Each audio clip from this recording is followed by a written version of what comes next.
Yung temporary resident card ng Greece ay para sa Greece lang po at hindi pwedeng gamitin sa kahit saang parte ng Europe para makapagtrabaho. Tandaan po na iba ang saklaw ng batas ng temporary resident card kumpara po sa mga may hawak ng resident card. Pwede kang tumagal hanggang 3 months sa isang bansa pero bawal kang magtrabaho. May mga nakakapagtrabaho naman talaga. Pero ang payo ko lang, i-secret nyo na lang, huwag nyo nang ipaalam sa iba.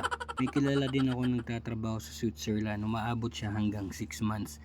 Pero yung hawak na card niya is resident card, yung long term. Pag summer, bumabalik siya ng Greece. Kapag winter, nasa Switzerland siya. Example, kung magtatrabaho ko ng 3 months sa Austria, tandaan mo, illegal pa rin yung ginagawa mo. Black money pa rin yung pasahod sa'yo. Kaya dapat friendly ka. Kasi kapag may kaaway ka, automatic pwede ka nilang isumbong. Kaya kabayan, kapag may nagsabi sa yung pwedeng gamitin yung resident card natin pantrabaho sa ibang parte ng Europe, mali po yan. Baka mahuli ka pa, kakapahamak mo pa yan.